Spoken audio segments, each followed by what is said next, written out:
ಗ್ರಂಥಿಗಳು ಅಂತ ಕರಿತೀವಿ, ಗ್ಲ್ಯಾಂಡ್ಸ್ ಅಂತ ಕರಿತೀವಿ ಇಂಗ್ಲೀಷಲ್ಲಿ. 2 ಥರ ಗ್ಲ್ಯಾಂಡ್ಸ್ಗಳು ನಮ್ಮ ಬಾಡಿಯಲ್ಲಿ ಇರುತ್ತೆ. ಒಂದು ನಾಳ ಗ್ರಂಥಿಗಳು ಅಂದರೆ ವೈರ್ ಅಂತ ಅಂದ್ಕೊಳ್ರಿ, ವೈರ್ಡ್. ನಿರ್ನಾಳ ಗ್ರಂಥಿಗೂ ವೈರ್ಲೆಸ್. ಈಗೇನು ಟೆಲಿಫೋನ್ ಇದೆಯಲ್ಲ, ಟೆಲಿಫೋನ್ ವೈರ್ ಮೂಲಕ ಬರುತ್ತೆ, ಮೊಬೈಲ್ ವೈರ್ಲೆಸ್ ಆಗಿ ಬರುತ್ತೆ. ನಿರ್ನಾಳ ಗ್ರಂಥಿಗಳು ಅಂದ್ರೆ ಮೊಬೈಲ್ ಅಂದ್ಕೋಬೇಕು, ನಾಳ ಗ್ರಂಥಿಗಳು ಅಂದ್ರೆ ಟೆಲಿಫೋನ್ ಅಂದ್ಕೋಬೇಕು. ನಾಳ ಗ್ರಂಥಿಗಳು ನಾಳದಲ್ಲಿ ತಮ್ಮ ಸ್ರವಿಕೆ ಉಂಟು ಮಾಡಿ ರಸಗಳನ್ನು ಸ್ರವಿಸುತ್ತವೆ, ಅವನ್ನು ನಾಳ ಗ್ರಂಥಿಗಳು ಅಂತ ಕರಿತೀವಿ. ನಿರ್ನಾಳ ಗ್ರಂಥಿಗಳು ಅಂದರೆ ಅವಕ್ಕೆ ಯಾವುದೇ ನರ್ವ್ ಸಿಸ್ಟಮ್ ಇರಲ್ಲ, ಡೈರೆಕ್ಟ್ ಅವು ಬ್ಲಡ್ಗೆ ಕೆಮಿಕಲನ್ನು ಎಕ್ಸಕ್ರೇಟ್ ಮಾಡ್ತವೆ. ಕೆಮಿಕಲನ್ನು ಬ್ಲಡ್ಗೆ ಎಕ್ಸಕ್ರೇಟ್ ಮಾಡ್ತಿದ್ದಂಗೆ ಅದು ನಮ್ಮ ಬಾಡಿಯಲ್ಲಿ ಬದಲಾವಣೆಗಳನ್ನು ತರ್ತಾ ಬರುತ್ತೆ. ಈ ರೀತಿ ವೈರ್ಡ್ ಆ್ಯಂಡ್ ವೈರ್ಲೆಸ್, ಡಕ್ಟ್ಲೆಸ್ ಅಂತ ಕರಿತೀವಿ, ಡಕ್ಟ್ಸ್ ಆ್ಯಂಡ್ ಡಕ್ಟ್ಲೆಸ್ ಅಂತ ಕರಿತೀವಿ. ಒಂದೊಂದಾಗೆ ಮಾತಾಡ್ತಾ ಬರೋಣ. ನಾಳ ಗ್ರಂಥಿಗಳಲ್ಲಿ ನೀವೆಲ್ಲ ಗೊತ್ತಿರುತ್ತೆ, ಲ್ಯಾಕ್ರಿಮಲ್ ಗ್ಲ್ಯಾಂಡ್ ಅಂತ. ಲ್ಯಾಕ್ರಿಮಲ್ ಗ್ಲ್ಯಾಂಡ್ ಅಂದರೆ ಅಶ್ರು ಗ್ರಂಥಿಗಳು ಅಂತ. ಕಣ್ಣು ನೀರು ಬರುತ್ತೆ. ಕಣ್ಣೀರು ಅಂದರೆ ಇಲ್ಲೆಲ್ಲ ಗ್ರಂಥಿಗಳಿರ್ತವೆ. ನಿಮಗೆ ದುಃಖ ಆದಾಗ ಅಥವಾ ಕಣ್ಣಿಗೇನೋ ಬಿದ್ದಾಗ ಕಣ್ಣಿನಲ್ಲಿ ನೀರು ಬರೋಕ್ಕೆ ಸ್ಟಾರ್ಟ್ ಆಗುತ್ತೆ. ಇದು ಅಶ್ರು ಗ್ರಂಥಿಗಳ ಪ್ರಭಾವದಿಂದ ಆಗುತ್ತೆ.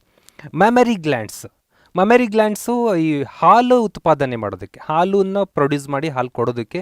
ಇದಕ್ಕೆ ಎಂಡೋಕ್ರೈನ್ ಗ್ಲ್ಯಾಂಡ್ಸ್ ಕೂಡ, ನಿರ್ನಾಳ ಗ್ರಂಥಿಗಳು ಬೇಕು, ಆದರೆ ಮೆಮರಿ ಗ್ಲ್ಯಾಂಡು ಹಾಲು ಪ್ರೊಡ್ಯೂಸ್ನಲ್ಲಿ ಹೆಲ್ಪ್ ಮಾಡುತ್ತೆ.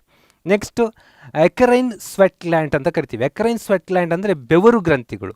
ಬೆವರು ಗ್ರಂಥಿಗಳು ಅಂದರೆ ಈಗ ನಿಮ್ಮ ದೇಹ ಬಿಸಿಯಾಗಿದೆ, ಸೆಕೆ ಆಗಿದೆ, ಈ ಚರ್ಮದ ಸಣ್ಣ ಸಣ್ಣ ರಂಧ್ರಗಳ ಮೂಲಕ ಸಾಲ್ಟಿ ನೀರು ಹೊರಗೆ ಬರುತ್ತಲ್ಲ, ಇದು ಸ್ವೆಟ್ ಗ್ಲ್ಯಾಂಡ್, ಬೆವರು ಗ್ರಂಥಿಗಳು.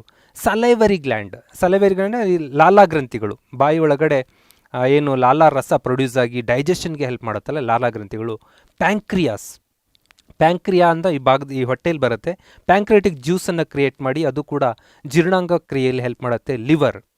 ಲಿವರ್ ಕೂಡ ಬೈಲ್ ಜ್ಯೂಸನ್ನು ಬಿಡುಗಡೆ ಮಾಡಿ ಆ ಬೈಲ್ ಜ್ಯೂಸ್ ಮೂಲಕ ಜೀರ್ಣಕ್ರಿಯೆಗೆ ಸಪೋರ್ಟ್ ಮಾಡುತ್ತೆ. ಇದಿಷ್ಟು ನಾಳ ಗ್ರಂಥಿಗಳು. ನಾನಿವತ್ತು ಕ್ಲಾಸಲ್ಲಿ ಹೆಚ್ಚು ಕಾನ್ಸಂಟ್ರೇಟ್ ಮಾಡ್ತಿರೋದು ನಿರ್ನಾಳ ಗ್ರಂಥಿಗಳಿಗೆ. ನಿರ್ನಾಳ ಗ್ರಂಥಿಗಳು ಕೆಮಿಕಲ್ ಮೆಸೆಂಜರ್ ಸಿಸ್ಟಮ್ ಅಂತ ಕರಿತೀವಿ. ಕೆಮಿಕಲ್ ಮೆಸೆಂಜರ್ ಸಿಸ್ಟಮ್ ಅಂದರೆ ಆ ಗ್ರಂಥಿಗೆ ಏನಾದರೂ ಇನ್ಫಾರ್ಮೇಷನ್ ಬರ್ತಿದ್ದಂಗೆ ಅದು ಸ್ರವಿಸೋದೇನನ್ನ ಒಂದು ಕೆಮಿಕಲನ್ನು, ಅದು ರಕ್ತದ ಜೊತೆ ಸೇರಿಕೊಂಡು ದೇಹದ ಅಂಗಾಂಗಗಳಲ್ಲಿ